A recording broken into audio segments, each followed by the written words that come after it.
and welcome to a guidance lesson on the GCSE Media Studies coursework. Today we're looking at how to create a detailed plan for the first page of your production work. So at this point in your coursework you'll have already completed a lot of really important preparation and research work for this production assignment. You'll know what your product will be, whether that's a magazine or a movie poster and DVD cover. You'll know which genre you're working in, and you'll have researched that genre to see what its main conventions and characteristics are. You'll also have looked into the target audience and thought of some nice, strong ways that you can show the examiner that you're making creative decisions to directly appeal to that target audience. You will also have thought about representation and how you're going to represent one particular gender or age or ethnicity.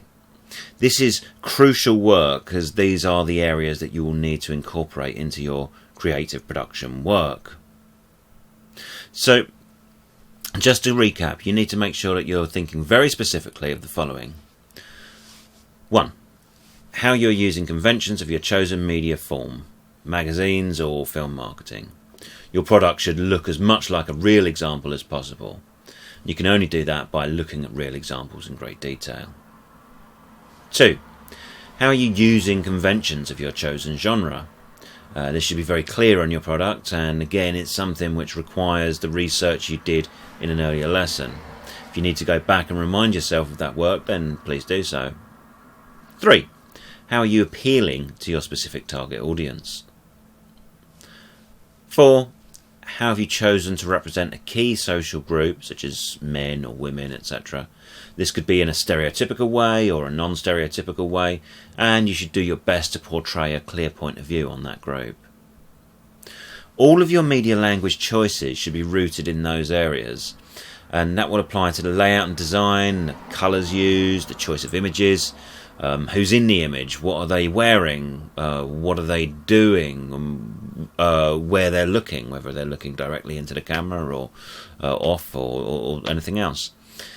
It will also apply to your written language, what the words say, but also the way it's written, the typography, the fonts used, the size and scale, the colours, etc. There are many ways that you can use media language, and how well you do this will determine your final mark. It's important, therefore, to plan your work thoroughly, and that's what your task is for this lesson. Create a plan for your first piece of production work. That would be either your magazine front cover or your movie poster. You can do it digitally if you like, using Adobe Photoshop, or if you don't have access to that, as it is a paid subscription, you could use the free alternative, which is called GIMP, and that's a very useful bit of software.